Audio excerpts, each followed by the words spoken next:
So hi all, I hope you guys are doing absolutely well. So आज की video में हम बात करने वाले हैं about how you can clear your CS executive by self study.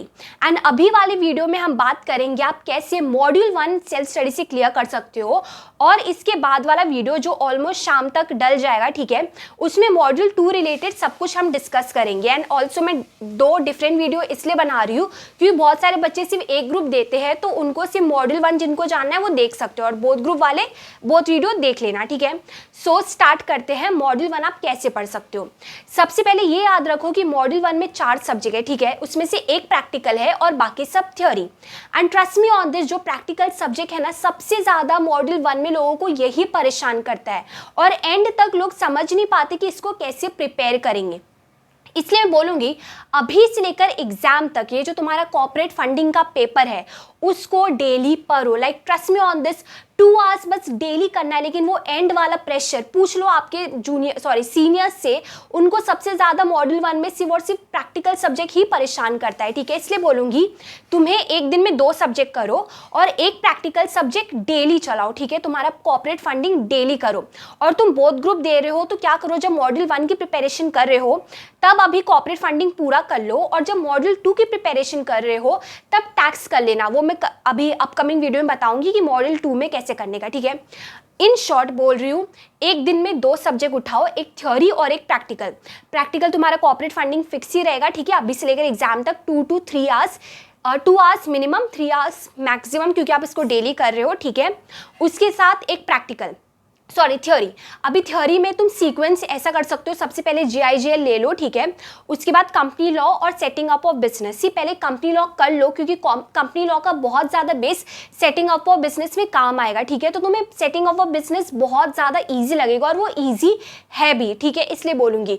तो टाइम तुम अपने हिसाब से डिवाइड कर सकते हो। तो ये तो हो गया बेसिक प्लान कि तुम एक दिन में 2 सब्जेक्ट करना और सीक्वेंस का, और अपने अकॉर्डिंगली चाहिए तो सीक्वेंस बदल सकते हो, और एडिशनल अगर तुम्हें एक दिन में करना है सब्जेक्ट तो कर सकते हो। मैं सबको लेके चल रही हूँ ताकि सारे बच्चे जो पढ़ाई कर रहे हैं ना उनको ज्यादा डिफिकल्ट ना जाए, ठीक है, इसलिए मैं सबको लेके चल रही हूँ। तुम्हारा अप्रोच अलग हो सकता है, एक दो में तुम्हें मल्टीपल सब्जेक्ट उठाने, प्लीज गो हेड, ठीक है।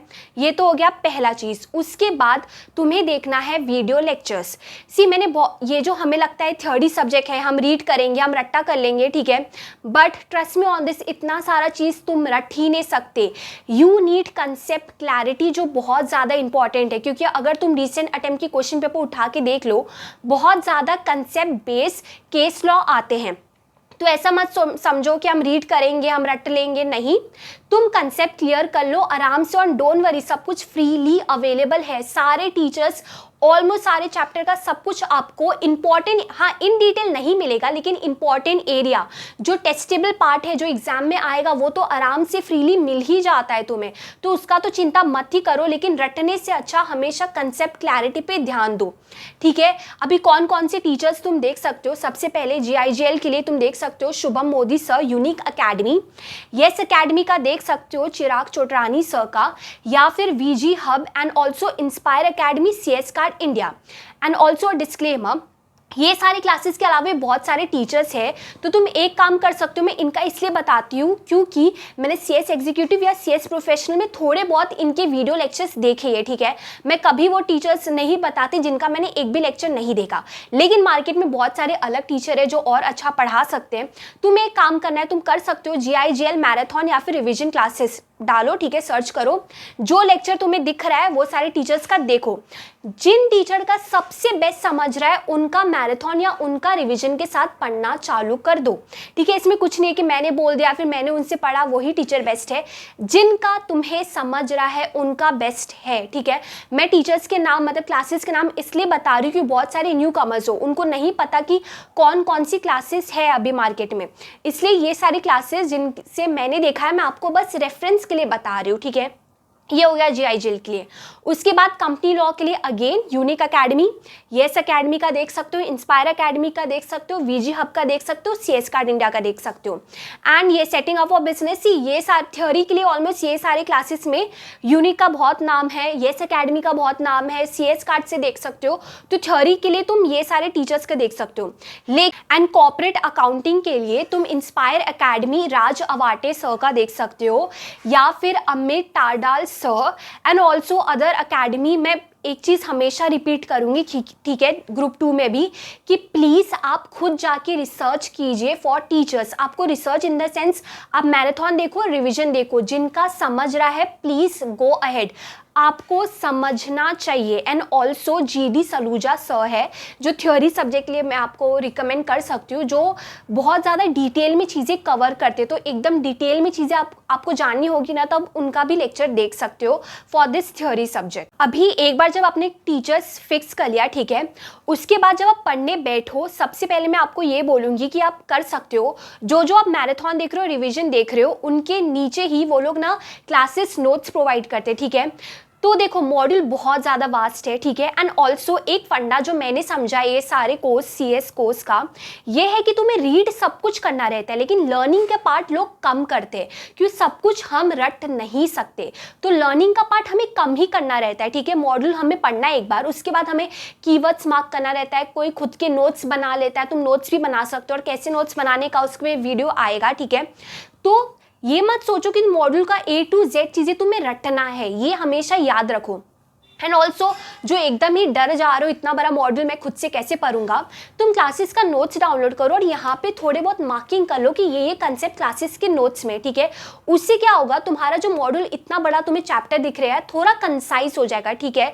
तो तुम ऐसा, या फिर ऑप्शनल है, अगर तुम्हें थोड़ा कम दिखाना है स्टार्ट से जब पढ़ाई कर रहे हो, तो तुम ऐसे मार्क करके सबसे पहले क्लासेस वाली चीज़ें कंप्लीट कर लो। उसके बाद जो मॉड्यूल में कुछ चीज़ें बच गई है, ठीक है, तुम उसके बाद वो रीड करके आराम से कवर कर सकते हो, ठीक है। अगर तुम्हें एकदम आराम से, मतलब ऐसा प्रेशर ना दिखे, एकदम बड़ा बड़ा चैप्टर ना दिखे, उसके लिए बता रही हूँ, बहुत ही ज़्यादा ऑप्शनल है, ठीक है। एंड ऑल्सो दूसरा मार्किंग जो तुम कर सकते हो, ठीक है, क्योंकि तुम मॉड्यूल से पढ़ रहे हो, मैं चाहती हूँ तुम्हें मॉड्यूल में जो इंपॉर्टेंट एरिया है ना पहले ही पता चल जाए, ताकि जब तुम मैराथन लेक्चर देख रहे हो, खुद से रीड करो, तुम वो सारी चीज़ें पे ज़्यादा एम्फसाइज करो, ठीक है। तो तुम क्या कर सकते हो, ICSI के साइट पे जाके सजेस्टेड आंसर डाउनलोड करो, ठीक है, और उसमें जो क्वेश्चन है ना वो अपने जो मॉड्यूल में मार्क कर सकते हो। और तुम्हें डिफिकल्टी हो रही है कि कौन से चैप्टर का क्या है, मैं कैसे मार्क करूं, एक काम करो, मैराथन पूरा देख लो एक पर्टिकुलर चैप्टर का, उसके बाद ICSI का सजेस्टेड आंसर देख लेना, फिर शायद ईजी पड़े। या फिर सबसे ईजी जो ऑप्शन होता है वो है स्कैनर बाय कर लो, या फिर टेलीग्राम में स्कैनर फ्रीली अवेलेबल होते हैं, तुम वो स्कैनर से चैप्टर वाइज दिया है तो तुम्हारा मेहनत कम लगेगा, मतलब पूरा ढूंढने में कौन से चैप्टर का है, जो मैंने यूजुअली स्कैनर खरीद के ही मार्क किया है, तो तुम स्कैनर से भी मार्क कर सकते हो। और तुम्हें कुछ जन को लग रहा होगा कि ये वाले अटेम्प्ट का शायद उसमें नहीं होगा क्वेश्चन पेपर, तो बाद में जाके जब सजेस्टेड आंसर आएगा तो एक अटेम्प्ट का तुम मार्क कर सकते हो, तुम्हारे ऊपर है, टोटली फ्रीली भी चीज़ें अवेलेबल है, ICSI के साइट में जाके तुम मार्क कर सकते हो चैप्टर कंप्लीट करने के बाद या फिर पहले, अपने अकॉर्डिंगली, ठीक है। उसके बाद जो चीज़ें तुम्हें डेली करना है एग्जाम तक, वो है राइटिंग प्रैक्टिस। अभी कहाँ से कर सकते हो, ICSI का सजेस्टेड आंसर डाउनलोड करो और लिटरली देख के ही लिखो। क्योंकि बता रही हूँ हम लोग क्यों राइटिंग प्रैक्टिस करते हैं, ताकि तुम्हारी स्पीड अच्छी हो जाए, तुम फॉर्मेट से फेमिलियर हो जाओ, इसलिए देख के अभी से लेकर 3 महीने देख के ही लिखो। एंड लास्टली जो मुझे लगता है बहुत ज़्यादा डिफ़िकल्ट होता है सेल्फ स्टडी में, वो है खुद को डिसिप्लिन रखना और मोटिवेटेड रखना, क्योंकि आप सराउंडेड नहीं हो उन लोगों से, और ये इशू अगर आप क्लासेस लेते तो भी आप फेस करते, ठीक है, क्योंकि वहाँ पे बस लेक्चर दिया होता है, बाकी तो सेल्फ स्टडी ही करना रहता है लोगों। इसलिए बोलूँगी आप कर सकते हो, स्टडी विथ मी देख सकते हो, ताकि आप थोड़ा, कोई पढ़ाई कर रहा है तो आप भी पढ़ाई करो, या फिर वर्चुअल लाइब्रेरी ज्वाइन कर सकते हो ताकि आप ट्रैक में रहो। एंड ऑल्सो एक चीज़ जो बहुत ज़्यादा मैं करती थी वो था टीचर के साथ ही पढ़ना। यानी मुझे लगता था कि मैंने मैराथन तो देख लिया, उसके बाद मैं जाके खुद पढ़ूँ या ना पढ़ूँ, तो मैं क्या करती थी, 1-2 कंसेप्ट देख लिया, फिर पॉज कर देती थी वीडियो और खुद तभी के तभी ही रीड कर लेती थी वो कंसेप्ट। तो ऐसे वो मैराथन भी खत्म हो रहा है, मेरी रीडिंग भी खत्म हो रही है। तो तुम ये चीज़ कर सकते हो अगर तुम सेल्फ स्टडी कर रहे हो और तुम्हें लग रहा है तुम खुद को मोटिवेट नहीं ठीक रख पाओगे। सो आई होप आपको बेसिक आइडिया आ गया है कि अगर आप सेल्फ स्टडी कर रहे हो तो आप कैसे पढ़ सकते हो, and also subject wise strategy, like in detail आप कैसे कौन से सब्जेक्ट पढ़ सकते हो वो आने वाली है, ठीक है। सो अगर आपने अभी तक सब्सक्राइब नहीं किया तो do subscribe, and all the very best for your CS journey.